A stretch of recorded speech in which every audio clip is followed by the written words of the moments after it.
वक्रतुंड महाकाय सूर्यकोटि संप्रभ निर्विघ्नं कुरु मे देव सर्वकार्येषु सर्वदा। सद्गुरु ने चरणे नमो वड़ी मागू प्रेम प्रसाद दया करी गुरु दीजियो हरि रस अमृत स्वाद। तो वणी सकू ना वर्णवी मारा सदगुरु तणु स्वरूप बुद्धि मन पहुँचे नहीं वड़ी उपमा रहित अरूप। तो प्रथम पूर्ण प्रेम थी वंदो सदगुरु चरण ताप टड़े संसार ना वड़ी मटे जन्म ने मरण। बोलो सदगुरु देव की जय।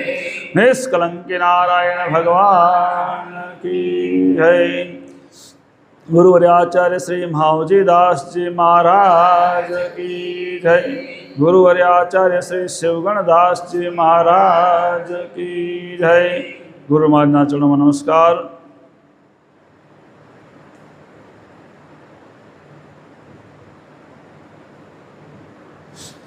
આજના શુભ દિવસે અહીં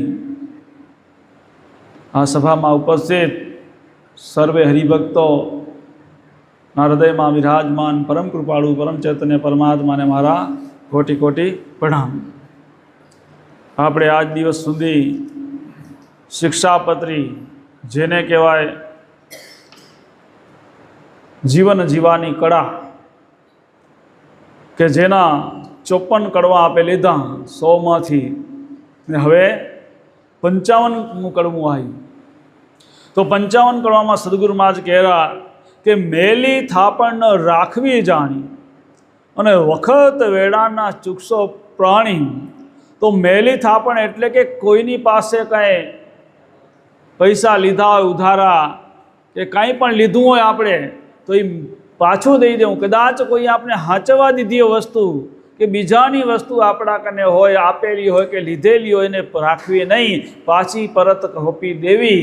જો એ પરત ન હોપીએ તો એ સમજો કે દોષ છે। કેમ કે મેલી થાપણ કહેવાય। મેલું આપણું નથી, બધું મેલું કહેવાય।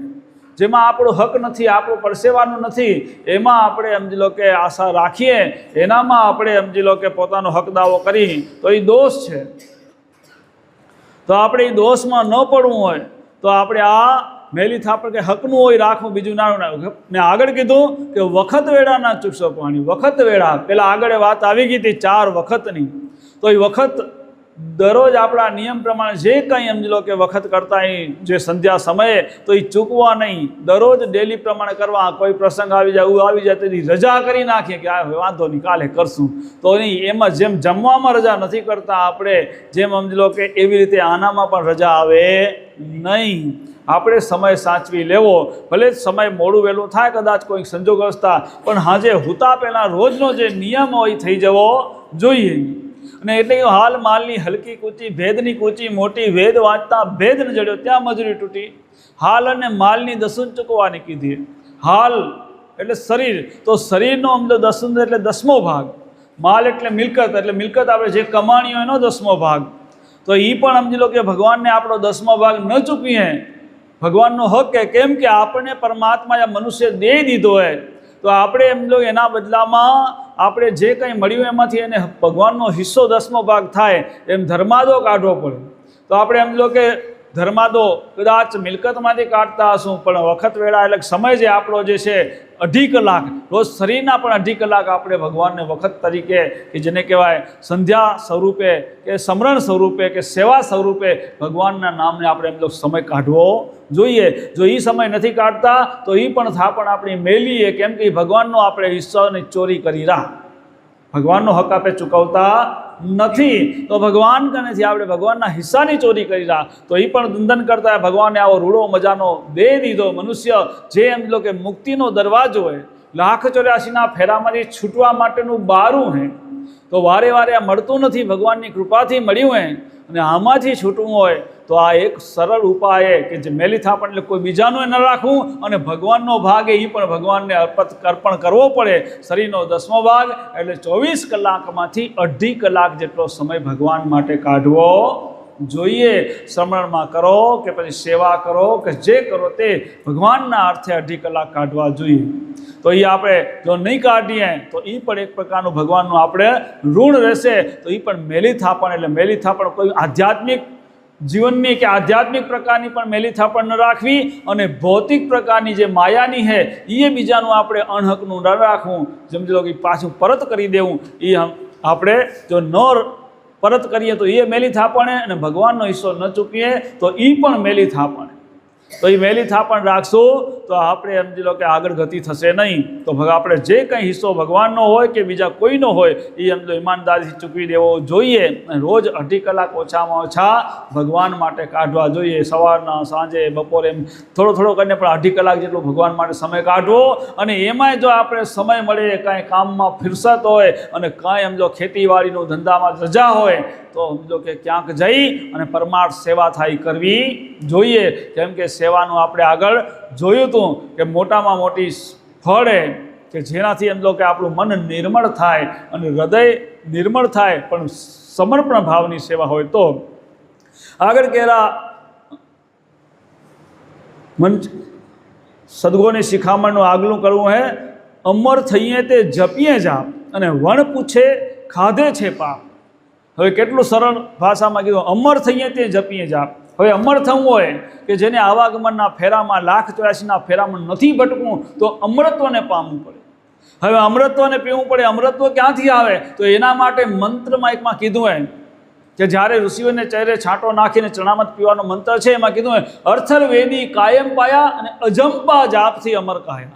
આ ધંતે દર્શન આપો, ધર્મ સલામત રાખો, વિશ્વાસ સઘન રાખો અને સત્ય સબૂરી આપો. કરોડ અપરાધ કાપો અને ખોડે તે છૂટે અને ડરે તે તરે. અને નૂર નિષ્કલંકી નાળું જે ઋષિઓ પીવે તે 12 કરોડની સોબતમાં મળે. તો આપણે સમજી લો કે અથર્વેદી કાયમ પાયા એટલે કે અત્યારે અથર્વેદનો વારો છે, તો અથર્વેદી કાયમ પાયા એટલે અથર્વેદના આધારે એમાં માર્ગમાં અમે રાખજો. અને અજંપા જાપથી અજંપો કરશો તો અમર થઈ જશો તમે, અને એનાથી અજંપાથી આપણા કર્મ કપાશે. મુખ સે જપેશો માનવી, મનથી જપેશો દેવ, સુરતા સે જપે સંત ઈશ્વિદ માળા ફેર. તો મુખ સે જપેશો માનવી એટલે મોઢેથી જપે, આમ બધાને ખબર પડે રામ રામ હરિઓમ હરિઓમ, બરાબર, એ બધાને ખબર પડે ઓમ શ્રી કૃષ્ણ નમો કે XYZ કોઈ બી આપણો મંત્ર હોય એ કોઈ બી મંત્રને જાપ કરતા બાજુવાળાને ખબર પડે તો એ વેખરી ભાષામાં આપણે એમ જો જપ કહેવાય કે જે બીજાને બાજુવાળાને ખબર પડી કે આપણે શું જપ કરી રહ્યા છીએ, તો એ વેખરી ભાષામાં જપ કરવામાં આવે. એટલે કે મુખસે જપેશો માનવી, જે મોઢાથી વાણીથી ઉચ્ચારવામાં આવે એ જપ કરે એ માણસ કહેવાય. એનાથી વધુ ફાયદો થાય નહીં. હા, ફેલ નથી જતું, કરેલું કદી ફોગટ જતું નથી અને કર્યા વગર કાંઈ મળતું નથી. જે કરીએ એનું 100% આપણે પરિણામ મળે. પણ મુખસે જપેશો માનવી એટલે કીધું કે જે વેખરી ભાષામાં જપ કરવામાં આવે એના બદલામાં આપણને જગતના ભૌતિક સુખની પ્રાપ્તિ થાય. અને જગતનું ભૌતિક સુખ એટલે કે સુખ સાહેબી અને અત્યારે માણસની દોડ જ એ બાજુ હોય કે જગતના ભૌતિક સુખ બાજુ. સારી ગાડી હોય, સારું મકાન હોય, ઘરમાં રહેવા માટે સારા સોફા સેટ હોય, સારી ટીવી, સારા મોબાઈલ, સારા કપડાં, બધું રહેણી કેણી સારી હોય, એ ભૌતિક સુખ. એ ભૌતિક સુખ પાછળ માણસની દોડ અત્યારે લગભગ વધારે 90% માણસની દોડ એનામાં હોય. 10% જે હશે માણસ એ જેને ભગવાન પાછળ દોડ કાઢતા હશે, પ્રભુ પાછળ, જેને કે પ્રભુને પામવા માટે કેમ કરીને અમે આ જન્મમાં અમારો ઉદ્ધાર થાય. પણ વધારે પડતા માણસો ભૌતિક સુખ પાછળ દોડી રહ્યા. તો મુખસે જપેશો માનવી એટલે કે ભૌતિક સુખની પ્રાપ્તિ થાય, એટલે કે માણસની જે ઈચ્છા એ પૂર્તિ થાય. પછી મનસે જપેશો દેવ, તો જે મનથી જપ કરે એ દેવલોક સુધીનો સમજો સુખ પ્રાપ્ત કરી શકે, એ દેવલોકમાં જાય. મનસે જપેશો દેવ. હવે દેવલોકની અંદર સુખ તો પ્રાપ્ત થાય, પણ દેવો જેને કહેવાય પરિપૂર્ણ દેવો પણ ન કહેવાય. દેવોની અંદર પણ અવગુણ હોય, અહંકાર હોય, અભિમાન હોય, મારા જેવું કોઈની ઈર્ષાભાવ હોય. આજે એમ જો કે જોઈએ આપણે તો ઇન્દ્રનો ઇતિહાસ જોઈએ તો ઇન્દ્ર રાજા તો દેવોના રાજા કહેવાય. જે દેવોના રાજા છે એને પણ ઈર્ષાભાવ હોય કે કોઈ મારાથી મોટો તપસ્વી ન થવો જોઈએ. જો મારાથી મોટો કોઈ તપસ્વી થશે તો મારું આ ઇન્દ્રાસન માગે તો દેવું પડે. એટલે જે તપસ્વીઓ પાકે એના તપ ભંગ કરવાનો પ્રયાસ કરે કે તપ ભંગ થાય તો મારાથી કોઈ આગળ ન વધે, એટલે એનામાં ઈર્ષાભાવ હોય. પછી એનામાં એમ જો કે મોજ શોખ જલસા એનામાં હોય ને એના ઘણા ઇતિહાસો આપણે રામાયણમાં બધી મળી રહ્યા. અહલ્યામાંથી શિલા થઈ ગયું, શિલામાંથી પછી અહલ્યા થઈને એ બધું ગૌતમ ઋષિના ત્યાં કૌભાંડ કર્યું હતું. તો એ બધું તો એ દેવોમાં પણ ગડબડ થઈ શકે. એટલે કે મનસે જ આપણે દેવ એ દેવ લોકો સુધી પહોંચી શકે.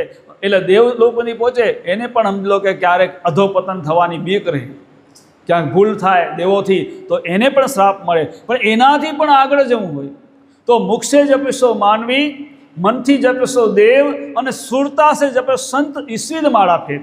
સુરતા એટલે શ્વાસે ઉશ્વાસે સ્મરણ કરતા પાંચે પાતક જાય. જે મોટા મોટા પાપ જે છે શાસ્ત્રોમાં કીધા જે દાન પૂનથી પણ ન જાય એ શ્વાસે ઉશ્વાસે સમરણ, જેને અજંપો કહેવાય, એ અજંપો જાપ જો કરવામાં આવે તો આપણા જે દાન પૂનથી પણ જે કર્મ ન કપાય એ ભક્તિથી શ્વાસે ઉશ્વાસ સમરણથી આપણા એ કર્મ કપાઈ જાય.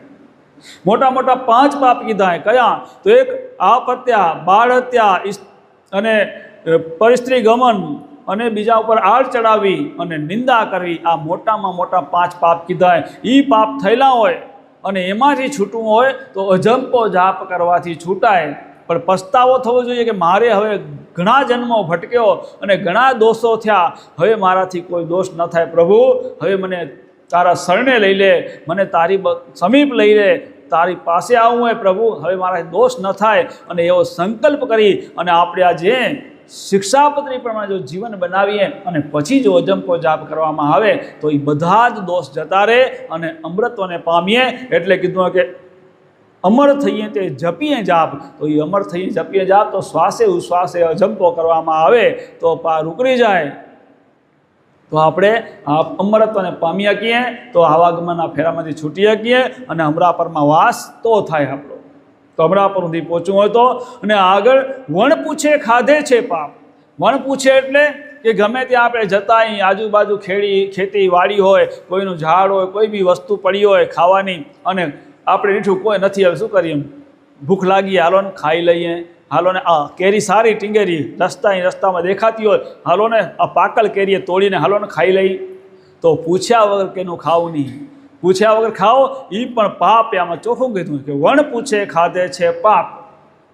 અત્યારે દુનિયામાં એમ કોઈ કરતો નથી. કોક વિલ્લા હશે કે જે નિયમમાં હાલતા હશે કે કોઈને પૂછ્યા વગર કોઈની વસ્તુ બરબાદ ના ખાવી.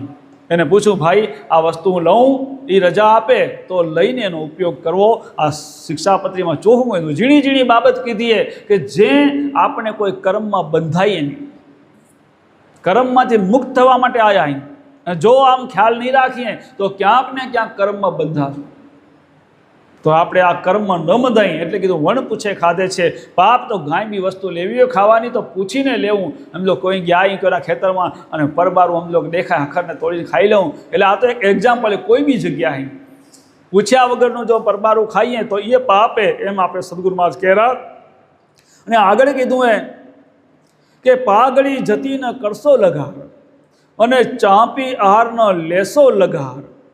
કે પાઘડીએ જતી ન કરજો. પાઘડી જશે એટલે કે જરા પણ સમય, એક ઘડી એટલે એક શાસ્ત્રમાં કીધું ને કે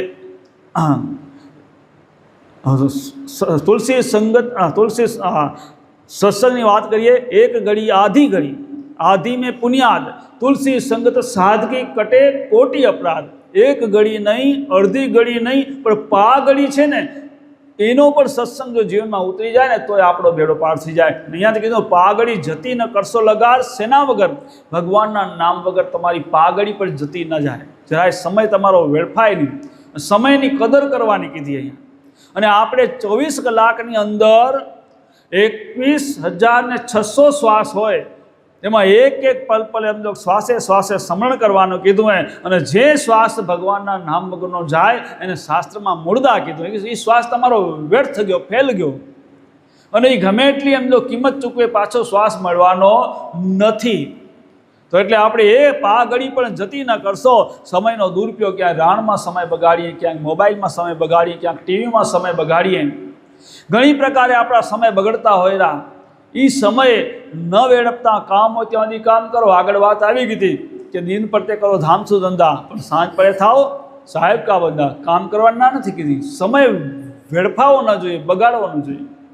શિખામણ પૂછે તેને સાચી દીજીએ, નહીં તો લઈ માળાને હરિનું સ્મરણ કીજીએ. નહીં કે ખાલી પૂરતી વાતો નહીં, કામ સિવાયની વાત ન કરવી. કામ પૂરતું કામ, વાત પૂરતી વાત, નહીતર પ્રભુનું નામ પાઘડી પણ જતી ન કરજો. કેમ કે એક એક પલ જાય તારી લાખની, માળા રે જપી લ્યો સીતારામની. તો ભગવાનના નામની વાત આ મનુષ્ય દેહ મળ્યો હોય એના માટે, ભગવાનની કૃપાથી મળ્યો હોય. હરિ કૃપા તબ જાનીએ તે મનુષ્ય અવતાર, અને ગુરુ કૃપા તબ જાનીએ છોડાવે સંસાર. જો આ સંસારમાંથી છૂટવું હશે તો જે સમય એનો સદુપયોગ કરશો તો ધીરે ધીરે આ સંસારમાંથી તમારું મન હટતું જશે અને પ્રભુમાં ધીરે ધીરે મન જોડાતું જશે. પણ જો સમય જો બગડ્યો તો આપણું મન પણ બગડશે. માટે સમયનો સદુપયોગ કરી લેવો. આગળ કીધું ચાંપી આહારનો લેસો લગાર. આમ દબાવી દબાવી ન ખાવું, થોડુંક હળવું રાખવું. શરીરની અંદર એક ભાગ અનાજ, પછી એક ભાગ પાણીનો અને ચોથો ભાગ હવા માટે. એટલે પેટમાં આમ લોકો અડધું ખાવું, પછી પાપ ભાગનું પાણી અને પાપ ભાગની જગ્યા હવા માટે રાખવાની. એટલે હળવું રાખવાનું. પેટને હળવું રાખશું તો આળસ આવશે નહીં. આળસ આવશે તો પછી એમ લો કે ભગવાનના નામ લેવાની મજા નહીં આવે અને આળસ થશે કે આડું પડવાનું મન થશે, એટલે સમય બગડશે.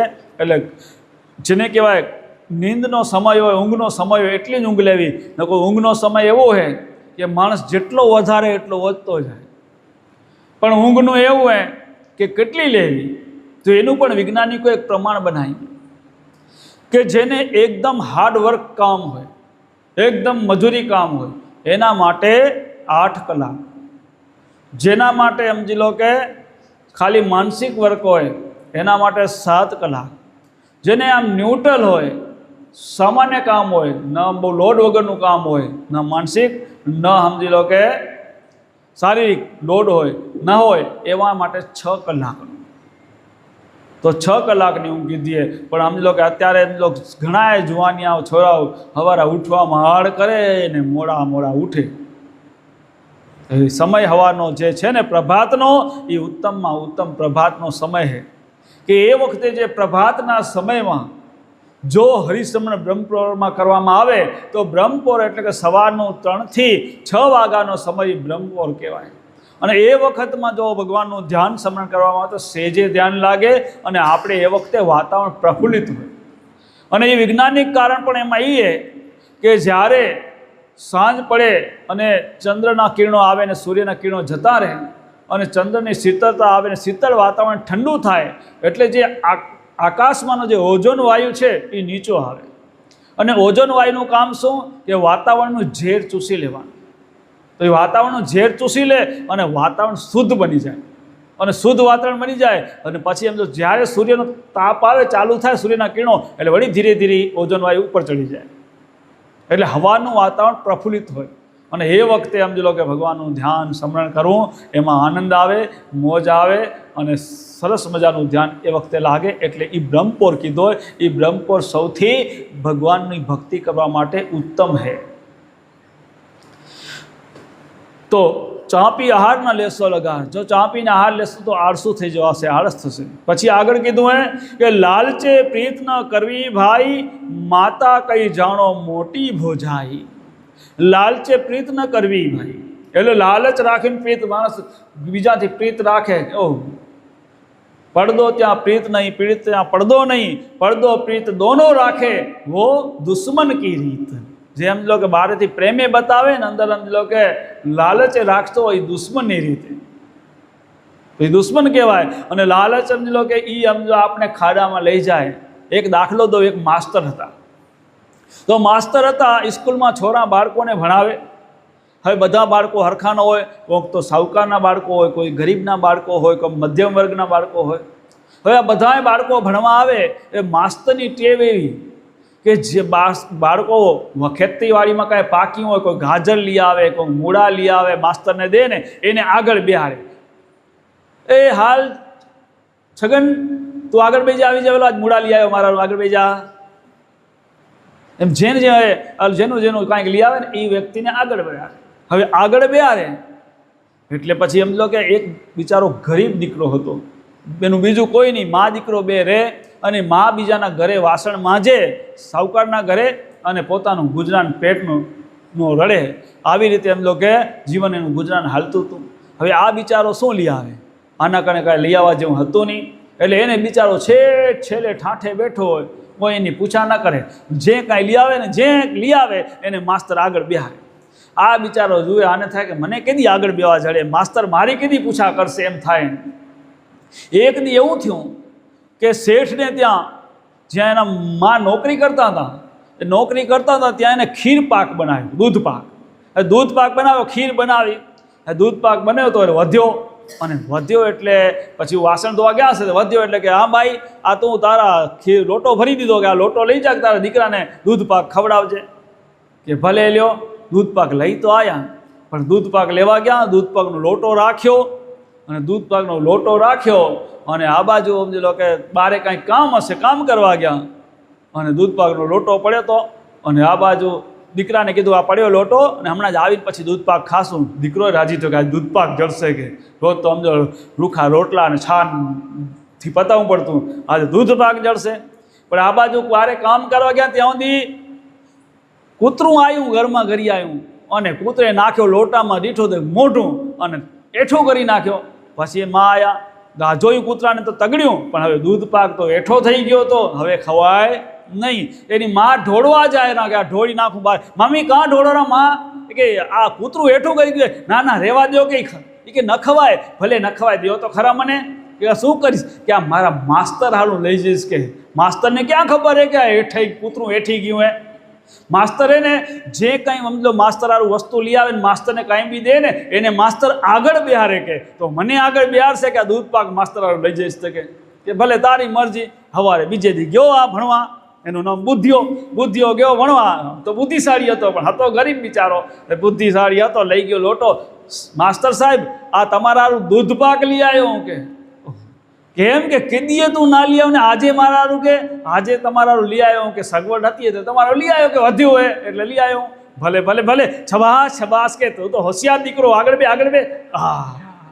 બુદ્ધિયાને આગળ બે હારો, રાજી થઈ રહ્યો કે વાહ. પછી એ કે કેદીએ ના લઈ આવ્યો ને સાચું કે છે કેમ? પેલું વળી દૂધ પાક આવ્યો હતો ને, ભાઈ થોડોક પીવે.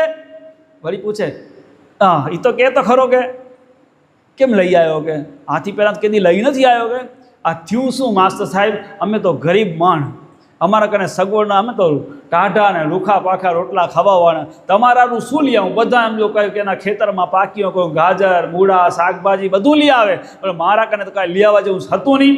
પણ મારી મા તો એને બીજાના ત્યાં વાસણ ધુએ, અને એમાંથી અમારું ગુજરાન હાલે મજૂરી કરીને.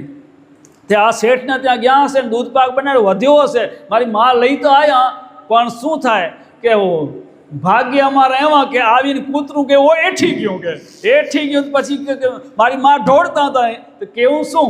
કે મેં કીધું રહેવા દો, કે અમારા માસ્તર હારું લઈ જશે. કે જેને માસ્તર હારું કાંઈ લઈ જાય ને એને આગળ બેહારે. હવે મારા કાને બીજું તો હતું નહીં, એટલે આ લઈ આવ્યો. હે કે આ ક્યાં લઈ આવ્યો? કે એઠું કૂતરાનું ઓકી પડ્યા માસ્તર ત્યાં જ. આ લાલચે પ્રીત કરે તો આવું થાય. આ તો એક્ઝામ્પલ હે. પણ આવી પ્રીત રાખવી નહીં. આપણે બધાને સમદ્રષ્ટિએ રાખવા. કે આવી પ્રીત રાખશો તો મેળ ખાનારો નથી. નકો આવો હાલ આપણો થશે. નકો આપણે ગમે એવા બહારથી હખત દેખાય, પણ લાલચે પ્રીત રાખી પછી શું કે બગલા જેવા થઈ જાય. આગળ કહેરા સદગુરુ મહારાજ કે અરુ પરુ ન કરશો ઋષિ. માતા કઈ જાણો મોટી ભોજાઈ. કરવું રહી ગયું. માતા કઈ જાણો મોટી ભોજાઈ. જે મોટી ભોજાઈ એટલે કે મોટા ભાઈના ઘરવાળા હોય એ માતાની સમાન સમજવા, મા સરખું અને માન દેવું. અને આગળ કહેરા અરુ પરુ ન કરશો ઋષિ, અને પડોશી દુભી ન કરશો દુખી.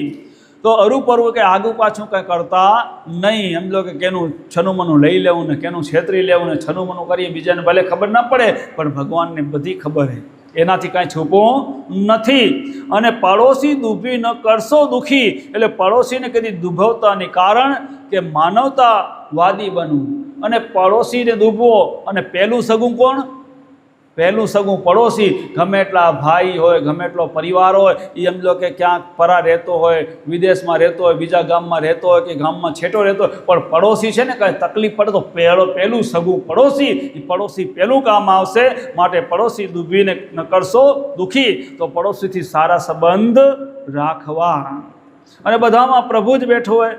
તુજમાં રામ મુજમાં રામ, સબ में રામ સમાય, સબસે કર લો પ્યાર, કોઈ નહીં પરાયા હૈ. પછી આગળ કહેલા કે વિશ્વાસઘાત ન કરવો સહી, પડી જડી વસ્તુ ન લેવી ભાઈ. વિશ્વાસઘાત ન કરવો. કોઈ આપણા ઉપર વિશ્વાસ રાખ્યો હોય, આપણા ભરોસો રાખીને એમ જો કંઈ કામ કર્યું હોય અને એને વિશ્વાસઘાત ન કરવો જોઈએ.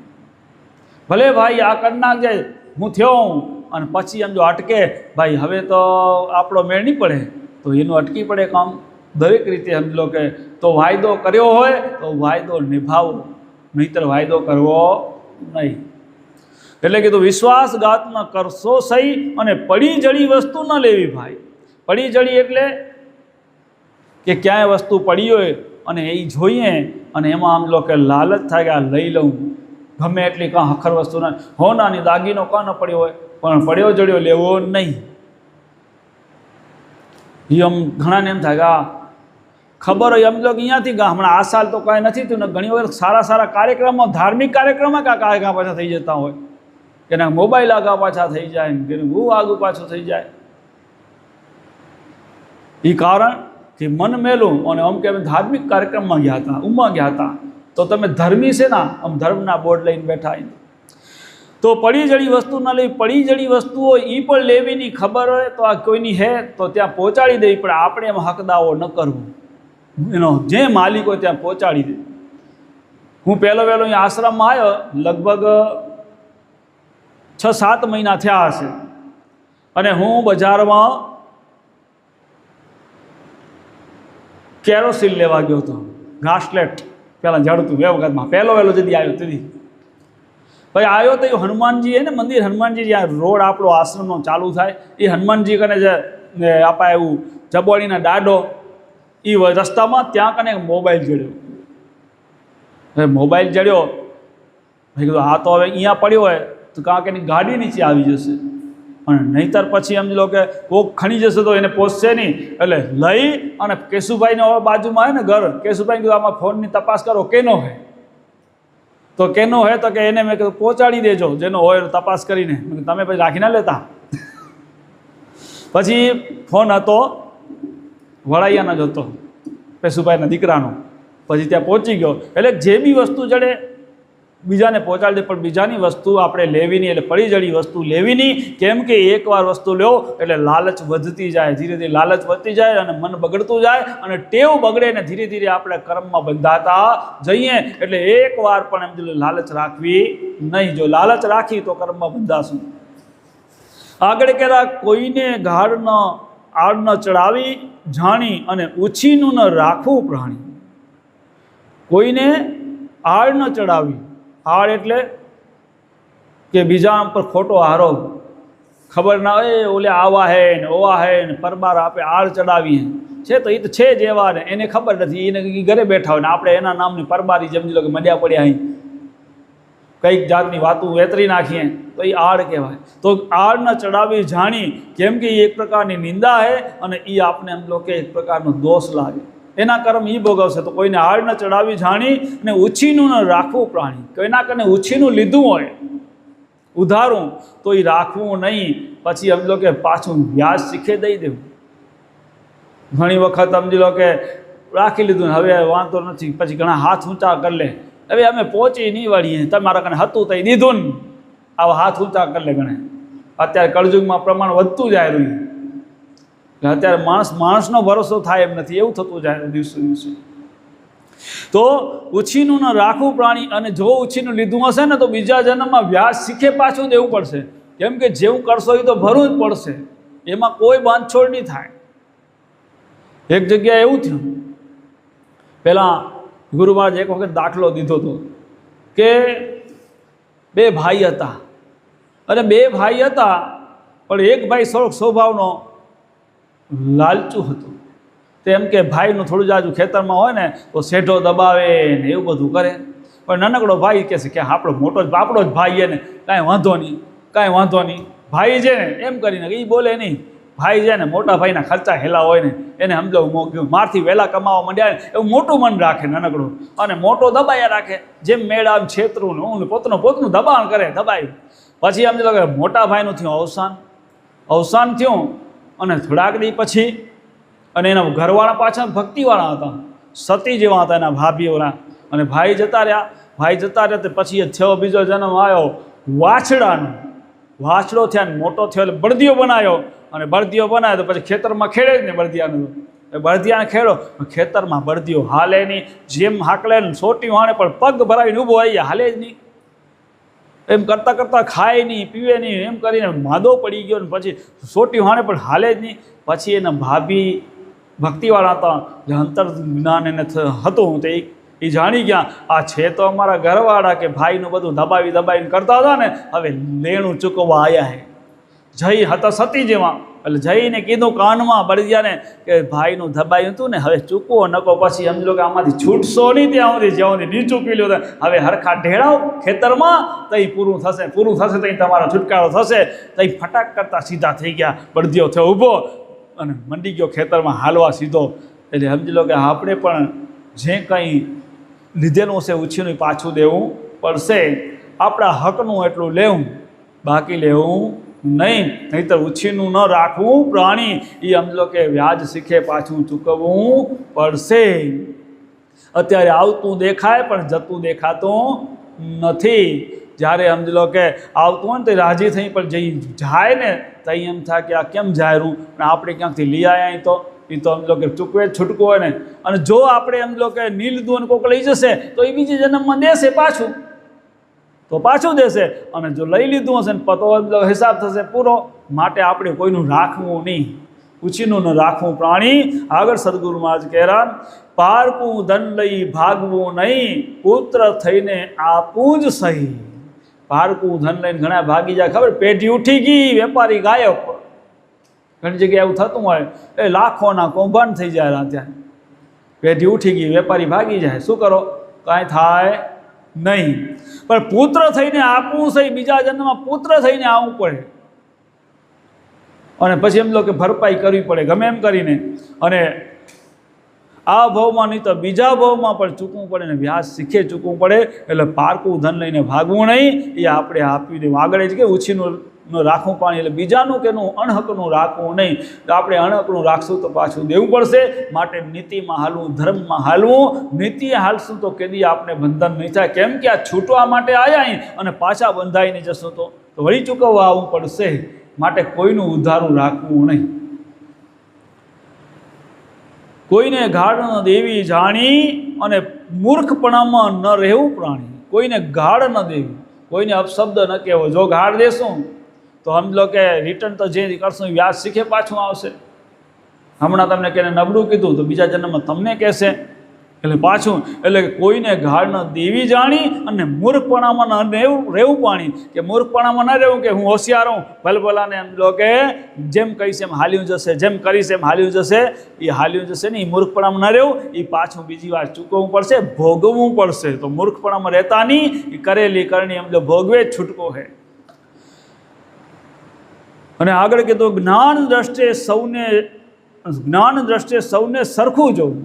એટલે બધાને જ્ઞાન દ્રષ્ટિએ સરખા જોવા, અને શત્રુ કરે તેમ નવો જ કરવું. શત્રુ જે કરે એવું આપણે કામ કરવું નહીં. અને જ્ઞાન દ્રષ્ટિએ એટલે જ્ઞાનથી સૌને સરખા જોવા, એટલે કે બધાની અંદર પરમાત્મા બેઠો હોય. તુજમાં રામ મુજમાં રામ, સબ મેં રામ સમાયા હૈ, સબસે કર લો પ્યાર, કોઈ નહીં પરાયા હૈ. બધાની અંદર પ્રભુ જ બેઠો હોય, એમ જ્ઞાન દ્રષ્ટિએ સરખું જોવું. અને એ જ મન ચિંતામણીમાં કીધું હોય કે એક સદગુરુને શરણે રહીએ, અને સબગટ સાહેબ જ્ઞાને લઈએ. સબગટ એટલે બધા જે ગટ એટલે કે શરીર, જે કંઈ શરીરો છે, જે જીવો શરીરધારી જીવો છે, એમાં જ્ઞાન દ્રષ્ટિએ બધામાં સાહેબ પરમાત્મા બેઠો હોય એવું સમજો કે મનથી મક્કમ ધારી રાખવું. કેમ કે બધામાં એક જ પ્રભુ બેઠો હોય. એટલે કે શત્રુ કરે તેમ નવ જ કરવું. શત્રુ હોય એ સમજો ગમે એટલું કરે ઊંધું હામું, પણ આપણે કરવું નહીં. ભજનમાં કીધું હતું ને સતાર સાહેબે, કોઈ કરે લાખ બુરાઈ મુજસે, પણ હું બુરાઈને બદલે ભલાઈ કરું છું. આપણે આપણું કામ કરતું જવું, પણ આપણે સમજી લો કે પેલા દાખલો આવ્યો હતો ને આગળ કે વીછી ડંખ મારે સાધુ પાણીમાંથી કાઢે, વીછી ડંખ મારે વળી એમ તો કે હાથમાં છટકી જાય, વળી વીછીને હાથમાં ઉપાડે પાણીમાંથી, વળી ડંખ મારે. અને બીજા જોયું આ મૂર્ખાઓને તમે આ ડંખ મારેલો તમને, અને તમે આને વારે વારે બચાવવા જાઓ, મૂકોને ભલે મરી જાય. એ કે એનો સ્વભાવ ડંખ મારવાનો અને મારો સ્વભાવ તારવાનો છે. એટલે સમજો કે આપણે સમજો સારું થવું હોય તો બધામાં પ્રભુ ભાવ રાખી અને આપણે આપણા કર્મને પાછું હટવું નહીં. દુનિયા કરે તેમ નવ જ કરવું, આગળ કીધું હોય ને એટલા સારું કીધું કે દુનિયા જે ઊંધું કરે તો આપણે ઊંધું કરવું નહીં. આપણે આપણી ફરજ ચૂકવી નહીં, આપણે ફરજે હાલવું, ફરજ એ જ ધર્મ છે. એટલે આગળ કહેવા સદગુરુ મહારાજ કે સાચો જૂઠો ન કરવો વાદ અને જુવા જૂઠાનો ન કરવો સ્વાદ. સાચો જૂઠો ન કરવો વાદ. હવે સાચો જૂઠો વાદ કરવામાં આપણે આપણા ઘાસનું વંજાવીએ. સાચું હે જૂઠું હે આ ખોટું હે એ માને ના માને કોઈ, આપણે એમ લો કે સતના માર્ગે હાલવું જવું. આપણે જે સદગુણની જે વાણી એ પ્રમાણે હાલી જવું. બીજા માને કે ન માને એના કર્મ એ જાણે, આપણે સત્યના માર્ગે જવાનું. કોઈનાથી વાદ વિવાદ કરવો, તમે સાચા ને અમે ખોટા ને અમે સાચા ને તમે ખોટા, આવા વાદ વિવાદમાં કદી પડવું નહીં. એમાં આપણી સમયની બરબાદી છે અને એમાં આપણા સમજો સત્કર્મ સમજો કે કપાતા જાય. એના કરતાં આપણે એમાં પડવું નહીં ને આપણે આપણું કર્મ સત્કર્મ કરતા જઈને આગળ વધતા જઈ. અને જુવા જુગટાનો ન કરવો સ્વાદ. જુવા જુગટા એટલે જુગારનો કદી સ્વાદ ન લેવો, એની મજા ન લેવી. જે એમ જો જુગારની મજામાં પડી જાય, મજા લેવા ને એ એમ જો દુઃખી થવું પડેલું. એને હમણાં ખબર ના પડે, એકાદી વાર જીતે અને પછી કંઈક એક જાય મોટો ખાડો આવે ને જો જબરા હારી જાય ને તેથી ઘરે લેણામાં હાલ્યું જાય.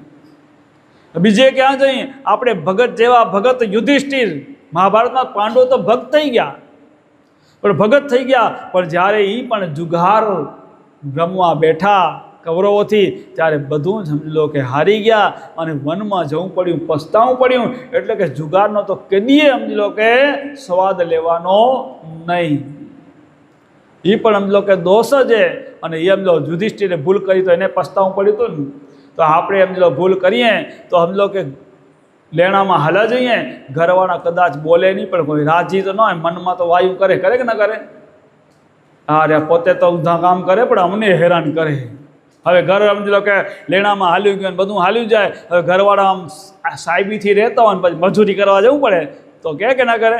અમે જોઈને આવ્યા હતા એનો બધો ઠઠારો જોઈને આજે બધું લેણામાં વંચાયું, કે બધું આમ લો જુગારમાં વંચાવી નાખ્યું.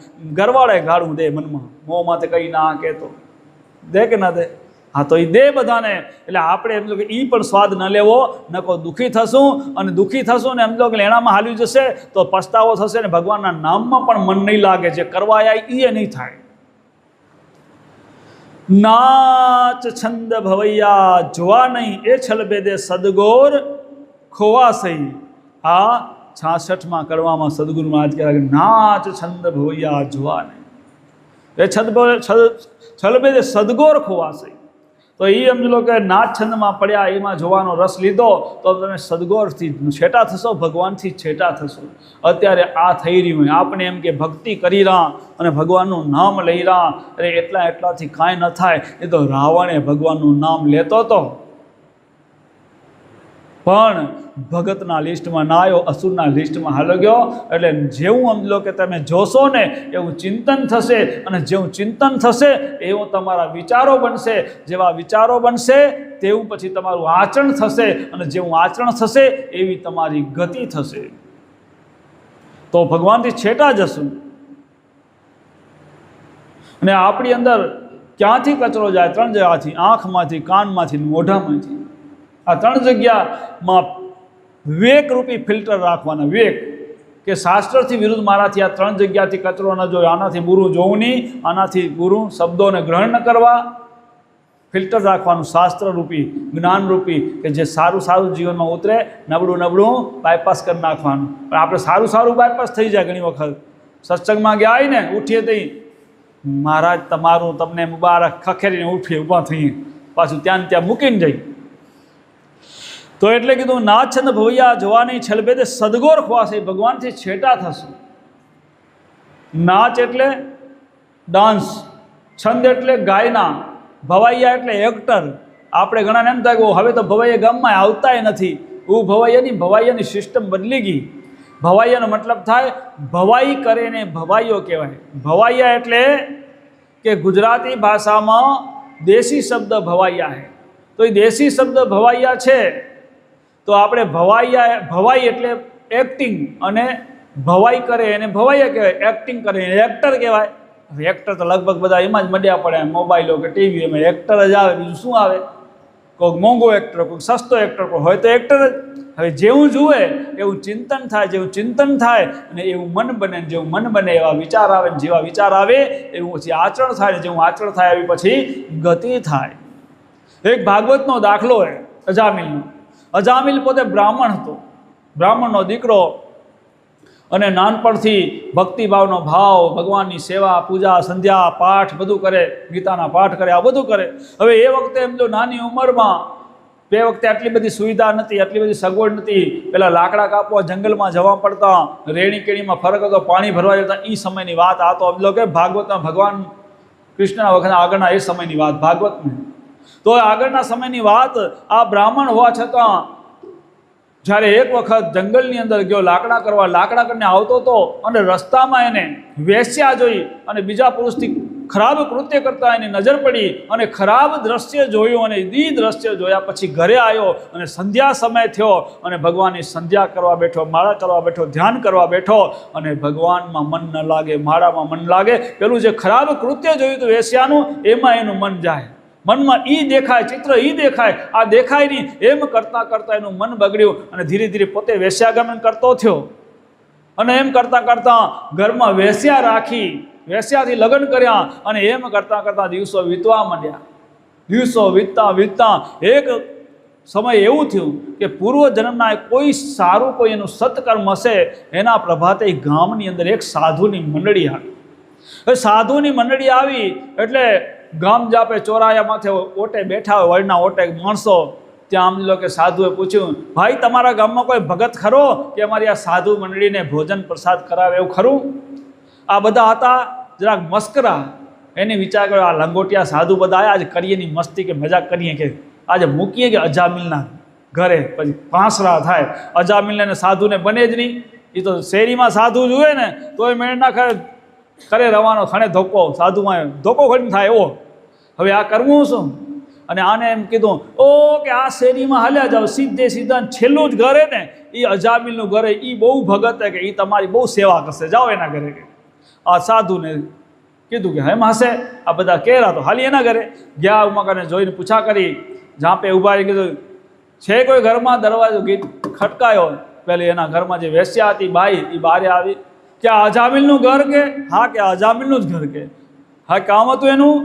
કે આ કામ એટલે કે અમે અહીંયા ગામના ઝાપે આવ્યા, ગામનામાં ચોરો ભરીને બેઠા હતા. ભાઈને પૂછ્યું કોઈ ભગત ખરો ગામમાં? અમારી આ સાધુ મળીને ભોજન પ્રસાદ કરાવે. એ તમારું અજામિલનું ઘર બતાવ્યું કે ઉમાં જાઓ, કે એ ભગત કે તમારું ભોજન પ્રસાદ કરાવશે તમને.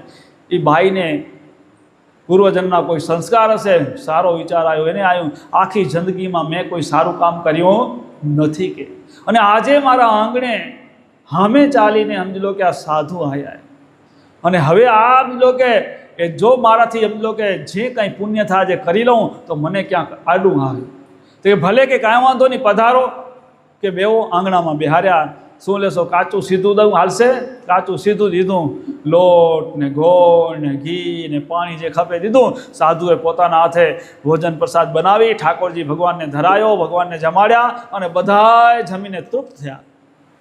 તૃપ્ત થયા અને અજામિલ ઘરે નહોતો. આ જમીને પરવાર્યા અને અજામિલ ઘરે પહોંચો. અજામિલ પહોંચો ને એમાં જેને કે આમ ધુઆ ફુઆ થઈ ગયો.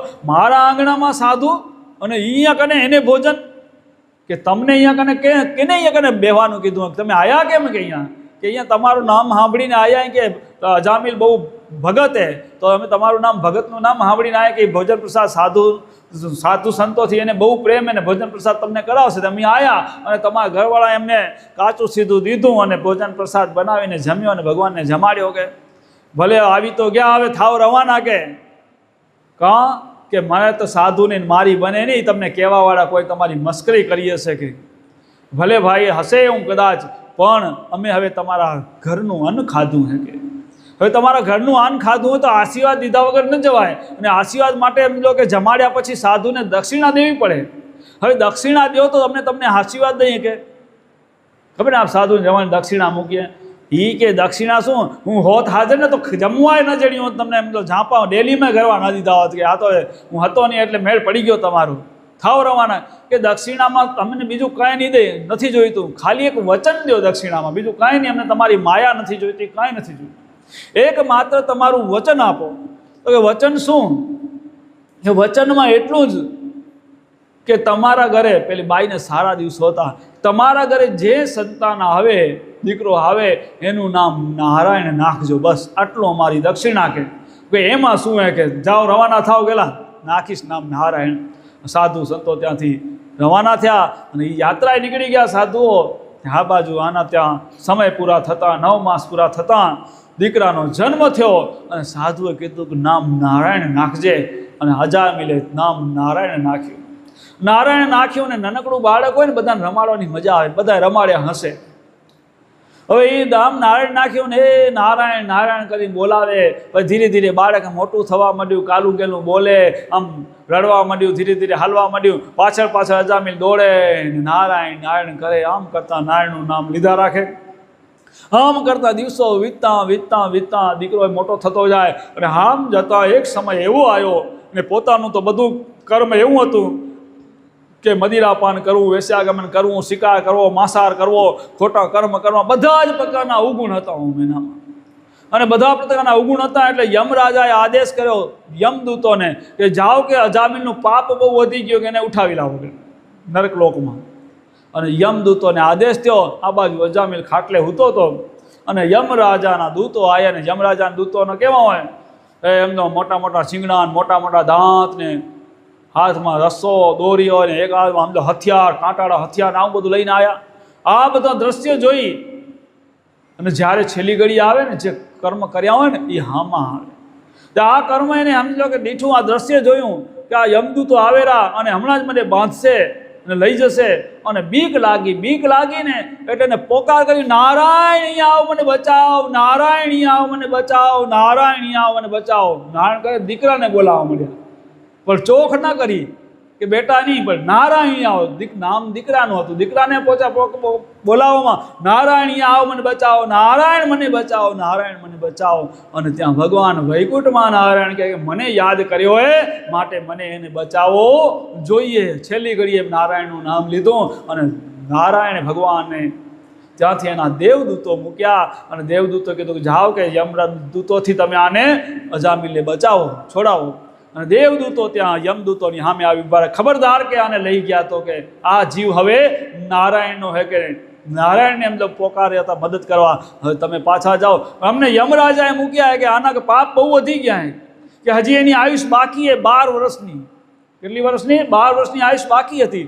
પણ એ કે યમરાજે કીધું એનું પાપ અતિશય વધી ગયા, કે પાપના કારણે હવે એને કે ઉઠાવી લો, કે ઘણા પાપ થઈ ગયા એના, કે પાપ થઈ ગયા. પણ હવે નારાયણને યાદ કર્યા, નારાયણનો આદેશ છે તમે જાઓ પાછા, હવે દેવદૂત આ જીવ હવે અમારો હે, તમારો નથી.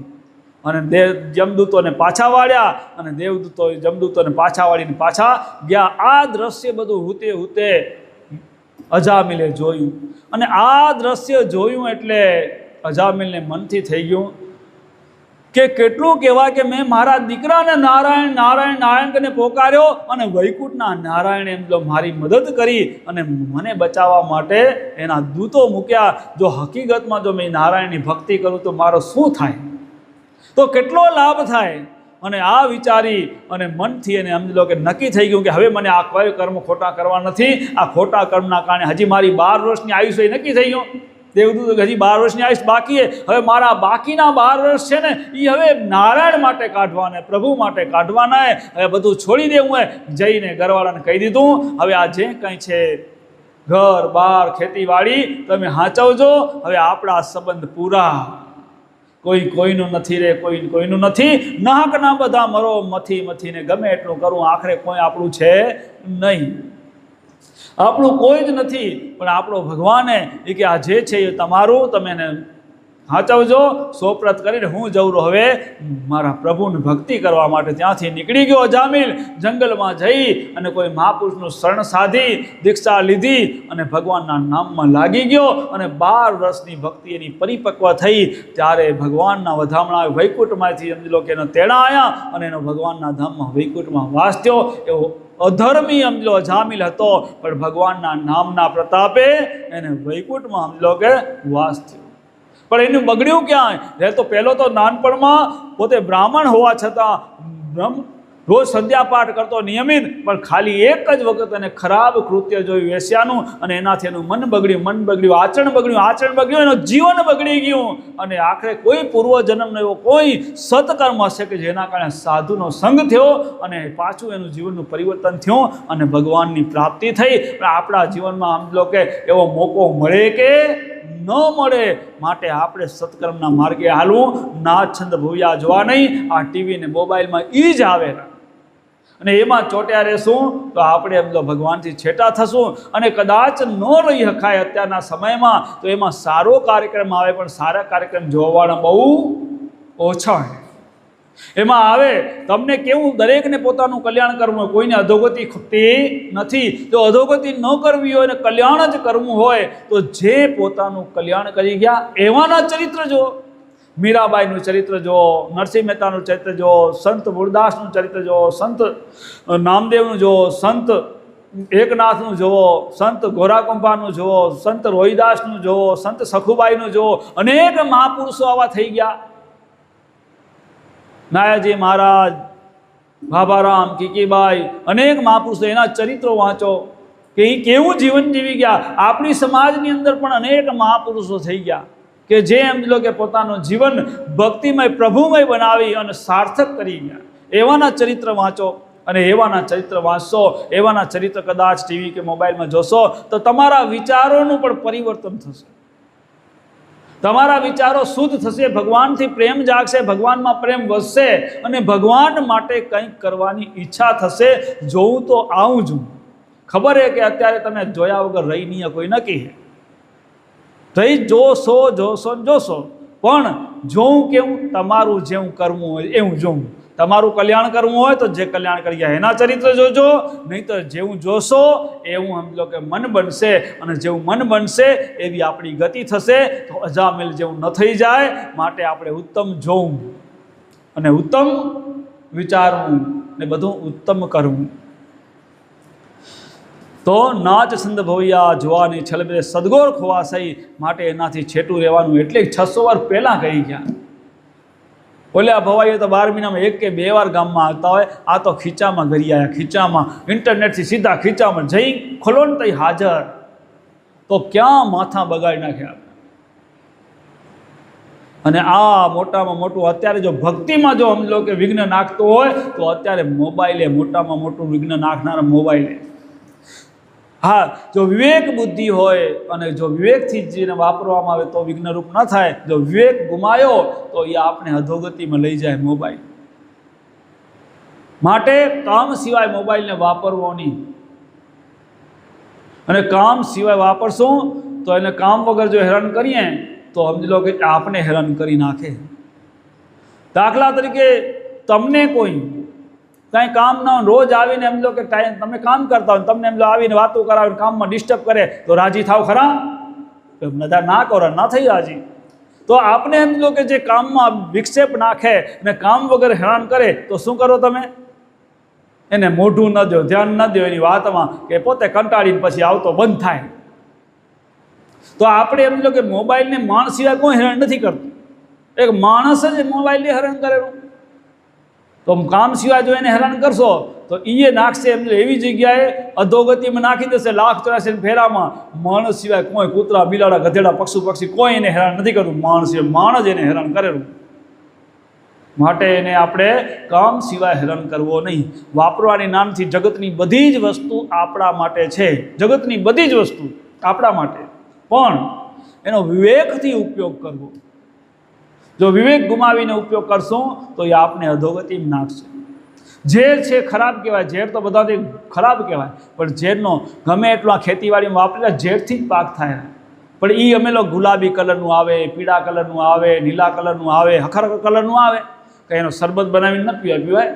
એમાં વિવેકે આને સમજી લો કે ખેતીવાડીમાં જ વપરાય, અને સમજી લો કે ખેતી પાકના રોગ દૂર કરવામાં જ વપરાય, રોગથી બચાવવામાં જ વપરાય પાકને, એનો શરબત ન થાય. એમ વિવેકે એમાં મોબાઈલ છે ને એને આપણે એમ જો કોઈનાથી વાતચીત વ્યવહાર પૂરતી વાત કે બેન્કિંગ કે ગમે તે જે બિઝનેસના વ્યવહાર હોય એ વ્યવહાર પૂરતો ફોનને વપરાય, પણ આને ટાઈમપાસ કરવામાં વપરાય નહીં. જો ટાઈમપાસ કરવામાં વાપર્યો તો નાખશે આપણે અધોગતિમાં. એટલે નાચ છંદ ભવૈયા જોવા નહીં, એ છલ ભેદે સદગોર ખોવાશે. પછી આગળ કહેરા સદગુરુમાં શિક્ષાપદની અંદર કે જમતા દોષ ન કહેવો ભાઈ,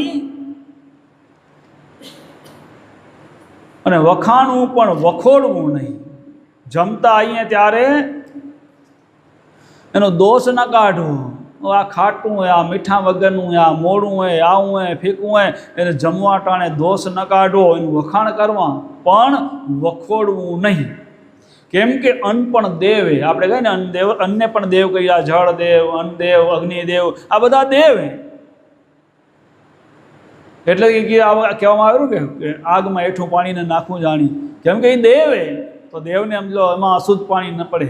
એવી રીતે આનામાં અન્ન છે, અન્ન દેવે. હવે એમ કહે કે આમાં ખાટું હોય, આમાં મીઠું નથી, શું અન્નદેવમાં મીઠું નથી? તો દેવ છે માટે એને ઉત્તમ, એને વખાણવું પણ વખોડવું નહીં. વાહ, આજે બહુ સરસ બન્યું, વખાણ જ કરવાના. અને એમ લો કે કદાચ વધઘટ હોય તો ઘરમાં બનાવ્યાવાળું જ્યારે જમે, પાછળ જમતું હોય તો ભલે, પણ એ જ્યારે જમે તો એને ખબર પડે કે ન પડે?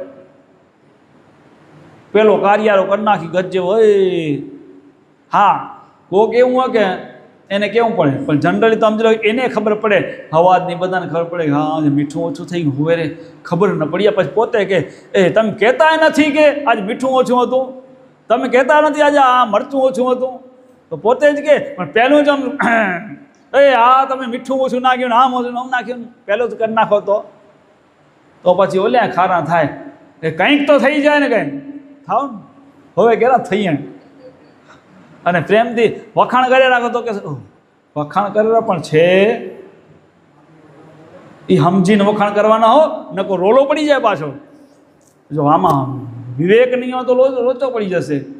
એક જગ્યાએ એવું થયું કે બે માણ ઘરમાં, અને ઘરવાળા રસોઈ બનાવે ને ભાઈને પસંદ ન પડે, રોજ અવકા કાઢે.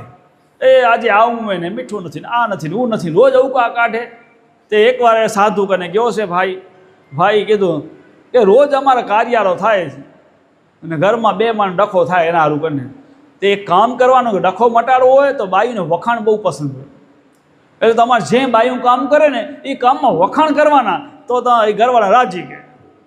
તો કે એમ કે જમવા બેહો ને વખાણ કરવાના કે આજે તો આ બહુ હખર થયું, આ તો આ બહુ ટેસ્ટી છે, કે ઓહો વખાણ કરવાના બધાય. વખાણ કરવાના તો ભાઈ કે ભલે સાધુએ કીધું હોય તો એ કરી હવે ટ્રાય. ઘરે ગયો, બાઈ એમ જો જમવાનું પીરસવા માંડ્યો ને ભાઈ કરી વખાણ ચાલુ. ભલે કેવું એવું તો મોંમાં નાખ્યા ભેગા વખાણ ટેસ્ટ આવે એના પહેલાં વખાણ કરવાનું ચાલુ કરી દીધા. ઓ આજે તો કેવી રોટલી હુંવાળી થઈ, બહુ મસ્ત થઈ હો. આજે શાક તો કેવું ટેસ્ટી છે કે આંગળા ચાટી જેવા જેવું હોય. આ ભાઈ ખાતો જાય વખાણ, ખાતો જાય વખાણ કરતો જાય, અને બાઈની આંખ્યું લાલ ચોળ થતી જાય. અરે પછી એમ લો ભાઈ તો નીચે જમીન જમતો હતો, જઈ જમી લેવા ને બહાર રમણી ખડી દીધી ટેડાવાળી કે મારા પીટિયા કે આજે પડોશી રસોઈ બનાવી ગઈ તો વખાણ કરવાનું. રોજ તો હું કરું તો કે ઉગા કાઢે ને આજે વખાણ રહ્યો કરે.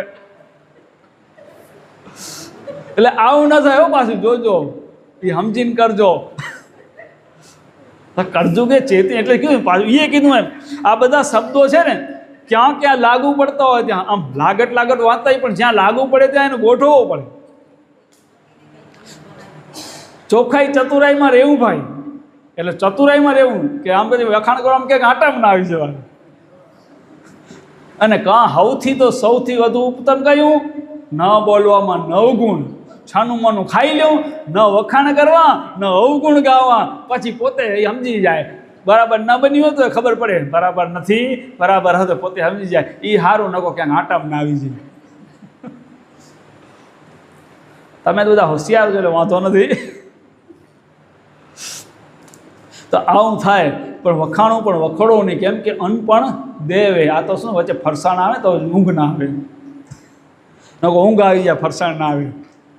પછી આગળ કહેવાય સદગુરુ મહારાજ કે પ્રભાતે નાઈને બહાર નિસરવું અને સંસાર કરે તેમ નવ જ કરવું. હવે પ્રભાતે નાઈને બહાર નિસરવું ને સંસાર કરે તેમ નવ જ કરવું. શું કીધું સદગુરુ મહારાજના વચને હાલું કે પ્રભાતે નાઈ કરી સંધ્યા પાઠ કરીને પછી બહાર નીકળું, ઘરથી બહાર, અને સંસાર કરે તેમ નવ જ કરવું. દુનિયાદારી કરે એમ નહીં કરવાનું. દુનિયા તો ગમે એમ કરે, દુનિયા વર્તે એમ આપણે વર્તવું નહીં. આપણે તો ધર્મના નિયમ પ્રમાણે વર્તવું. અને દુનિયામાં આપણે એમ લો કે જ્યાં બી જઈએ ત્યાં સંસાર કરે. સંસાર તો જ્યાં મજા આવે ત્યાં બે. સંસારી શું હોય? મોજ કરવી જગતની મોજ, ભોગ, શોખ, એમાં જ સંસારી રચ્યા પચ્યા. ને એની પ્રીત શેનામાં? પ્રપંચમાં પ્રીત. સંસારી તેને કહીએ જેની પ્રપંચ સાથે પ્રીત, એની ભગવાનથી પ્રીત. ભગવાનની ભક્તિ કરવી હોય, ભગત થવું હોય તો આ સંસારથી પ્રીત છેટી કરવી પડે. તો અમને દુનિયામાં સંસારી કરે એમ કરવું નહીં. અને આપણે શું થાય ખબર છે? એક વ્યવહારમાં એવું થાય કે સારું મને ખરાબ લાગશે તો, એટલે એને બધાને હખડ લગાડવામાં સંસાર કરે એમ કરવા માંડી છે. એવું થાયું ને, સંસાર કરે એમ કરવા માંડી, હખડ લગાડવામાં સંસાર કરે એમ કરવા માંડી જાય. એટલે એમાં પછી આપ ફસાય. એટલે સંસાર કરે તેમ નવ જ કરવું. અને કરવું કેમ? તો તપ તીર્થને કરવું સ્નાન અને નિર્મળ થઈને ધરવું ધ્યાન. હવે તપ તીર્થને કરવું સ્નાન, તપ કરવું, તીર્થ કરવું, સ્નાન કરવું, અને મનનું પણ સ્નાન કરવું. કેમ કે મન ધ્યાન કરવાથી, ધરવું ધ્યાન, તો મન નિર્મળ ધ્યાન કરવાથી મન પવિત્ર થાય, શુદ્ધ થાય. તો તીર્થ ત્રિવેણીમાં નાહીએ, જપીએ અજંપા જાપ, પાંચે પવિત્ર કીજીએ તો કુળ ના જાય પાપ. કબીર સાહેબે કીધું, કબીરા કબીરા ક્યાં કરો, શોધો આપ શરીર, પાંચ પવિત્ર કરો તો તમે પોતે કબીર. તમારામાં મારામાં કાંઈ ફરક નથી, પણ તમારી ઇન્દ્રિયો ઉપર સંયમ લઈ આવો અને પછી તપ તીર્થને સ્નાન કરો, તપસ્યા કરો, ગમે તે તપસ્યા કરો. રાવણે તપસ્યા કર્યો હતો, પણ એને નિર્મળ થઈને નિર્મળતા એનામાં નથી આવી. તપસ્યા હતી, અસુરોમાં તપસ્યા હતી, પણ નિર્મળતા નથી. એટલે તપ તીર્થને કરવું સ્નાન, એ તો કરવું, પણ નિર્મળ થઈને ધરવું ધ્યાન. તો નિર્મળતા અંદર આવી જોઈએ, તો આપણું બધું ફળશે. પછી આગળ કહેરા, આપણા પ્રાણીને દુઃખ ન દીજીએ અને દર દીવાને પ્રીત ન કીજીએ. હવે આપણા પ્રાણી એટલે કે આપણા જીવને અંદર દુઃખ થાય. હવે એમનો ભૂખે મારીને એમ ઘણા જવા એવું બહુ તપ કરે ને, ભૂખ વેઠે. હવે અંદર જીવ અકળાય પડ્યો ખાધા પીધા વગર, અને ભક્તિ કરો તો એ મેળ ખાય નહીં. ભગવાને ગીતામાં કીધું કે મારો ભગત કેવો હોય? બહુ ઊંઘે નહીં, બહુ જાગે નહીં, બહુ ખાય નહીં, બહુ ભૂખ્યો ના રહે, બહુ કે ફરે નહીં. એટલે કે બધું નિયમમાં રહે. ખાવામાં નિયમમાં, ફરવામાં નિયમમાં, પહેરવામાં નિયમમાં, આહારમાં નિયમમાં, બધે નિયમમાં રે. એ મારો ભગત છે. પછી શરીરને ત્રાસ ન દે. એટલે કીધું આપણા પ્રાણીને દુઃખ ના દીજીએ. એટલે કે હઠ ન કરી, ખોટા ઉપવાસ કરીને ભૂખે મારીને શરીરને કમજોર ન કરી નાખે. બહુ ખોટા ગણાય, શરીર બગાડી નાખે, એટલી હઠ કરે. એવી હઠ ના કરીને દર દીવાને પ્રીત ન કરવી, કે બીજાનું જોઈ અને આપણે એમ લો કે ઓછું મનમાં ન લઈ આવું. ઓનું તો આવડું બધું હોય તો એમાં આપણે થાય, આપણે આમ ખપે. દર દીવાને પ્રીત ન કરવી. રાજકારણ પણ આવે એમાં, તો રાજકારણમાં પડવું નહીં. રાજકારણમાં તો ગમે એમ કરો તો ખોટું થાય ને થાય જ. પ્રેમથી છેટું રહેવું. પછી કીધું હાલતા ચાલતા ખાવું ન ખાશો અને કુદર્શન કરી પસ્તાશો. તો હાલતા ચાલતા ખાવું ન ખાશો. હવે હાલતા ચાલતા કોણ ખાય? ખાવાની રીત આવે. હાલતા ચાલતા મન ખાતા હોય, બહીને ખાતા હોય, મંત્ર કરીને ખાતા હોય, શ્વાસે ઉશ્વાસે ભગવાને, કોળીએ ભગવાને યાદ કરીને ખાતા હોય. આ બધામાં ફરક. હાલતા ચાલતા ઢોરા ખાય, ઢોરા હે ને એ હાલતા ચાલતા ખાય. ઢોરાની ગણતરીમાં જવું હોય તો હાલતા ચાલતા ખાવું. એટલે ચોખ્ખું કીધું હાલતા ચાલતા ખાવું ના ખાશો. અને એનાથી બહીને ખાઓ તો એ મણ કહેવાય, હાલતા ચાલતા કહે ઢોરું કહેવાય. અને મંત્ર કરીને કે એમ લો કે પ્રસાદ થઈ જાય. અને કોળીએ જો ભગવાનનું નામ લે તો યજ્ઞ થઈ જાય. તો અમે કેટલો ફાયદો, ખાવાનું છે તો ખાવાનું જ, પણ ખાવાની રીતમાં ફરક છે. હરતા ફરતા ચરાય, ખવાય નહીં. ઘણા હરતા ફરતા મંડ્યા પડ્યા હોય, પણ નામ ન લેવાય, એનો ઉપાદ થાય. હે બુફે થઈ તો પછી ઢોરાનો શું કે એ ઢોરાવાળો જ ચાલે, હાલતા જાય ને ખાતા જાય ને. પણ ભગવાનને બધું આપણે દીધું હોય, બે શાંતિથી મંત્ર કરો, ભગવાનને બ્રહ્માર્પણ કરો અને પછી ભોજન લો, એ પ્રસાદ થઈ જાય. આપણે ભગવાનને બુદ્ધિગત જ્ઞાન દીધું હોય, સમજણ દીધી માણસને, પણ માણસની સમજણ અત્યારે બધી આ માયામાં દૂર થતી જાય પ્રપંચમાં, અને સમજો કે પશુવત જીવન બનતું જાય, જગતના ભોગ ભોગવવા, બસ પશુવત જીવન. આપણે તો શાસ્ત્રવત જીવન જીવવાનું હોય, મહાપુરુષોના વચનો ઉપર હાલવાનું હોય, તો આપણો ઉદ્ધાર થશે. ને કુદર્શન કરી પસ્તાશો. તો કુદર્શન એટલે બીજામાં ખરાબ ભાવથી જોવું નહીં, ખરાબ વસ્તુ જોવી નહીં. હમણાં આગળ અજામલની વાત થઈ તો એને એક વખત કુદર્શન થયું તો આખું જીવન બગડી ગયું. એમ કુદર્શન કરી પસ્તાશો તો પસ્તાવાનો વારો આવશે. તો દર્શન કરવા તો ઉત્તમ કરવા, નબળા કરવાની. અને તુજમાં રામ મુજમાં રામ સબ મેં રામ સમાયા, એવો ભાવ રાખીને તમારી દ્રષ્ટિ રાખવી. વેદ શાસ્ત્ર કહે તેમ કરવું સહી, અને ચતુરાઈ ચોખાઈમાં રહેવું ભાઈ. કેવું ચોખ્ખું કીધું, કેમ કરવું ખબર નથી તમને, કેમ રહેવું? તો વેદ શાસ્ત્ર કેમ કરવું નામ જડો, શાસ્ત્રમાં જોઈ લો કેમ વર્તવું હોય, એ પ્રમાણે વર્તો. અને ચોખાઈ ચતુરાઈમાં રહેવું ભાઈ.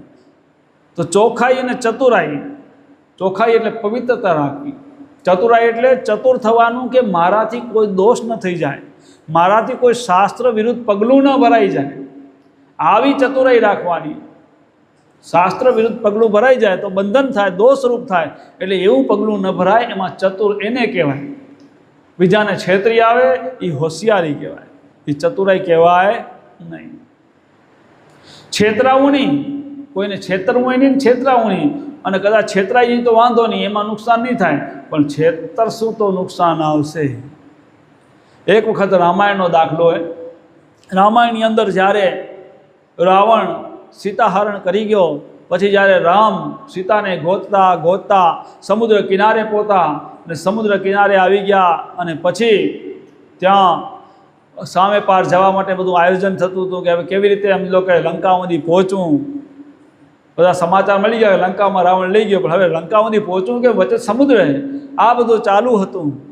અને આમ કરતાં પછી હનુમાનજી ઉપર અંગત ગયા, હનુમાનજી ગયા, હનુમાનજી લંકા બાળી આવ્યા, આ બધું થયું.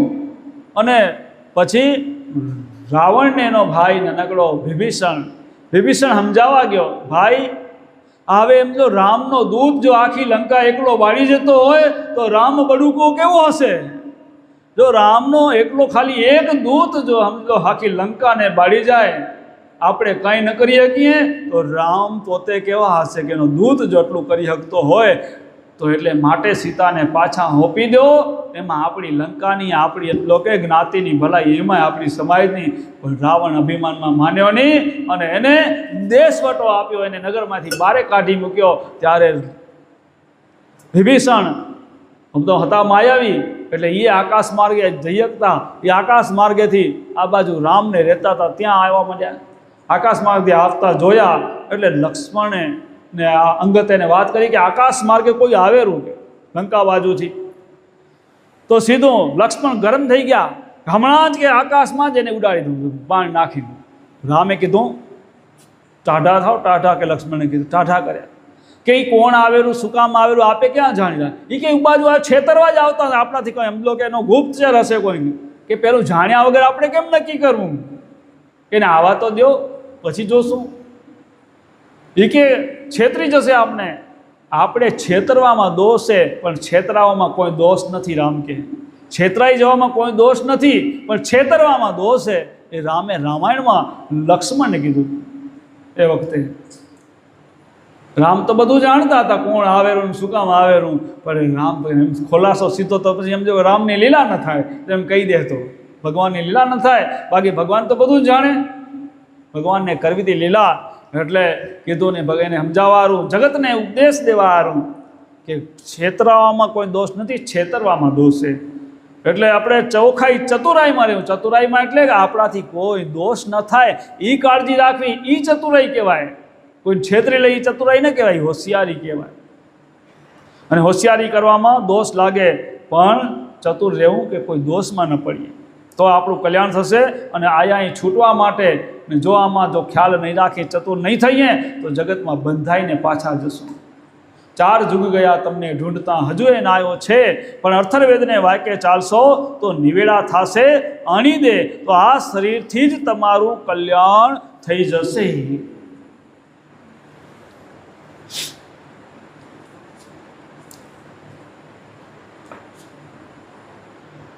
તો ચતુરાઈમાં રહેવું અને આગળ આવેલું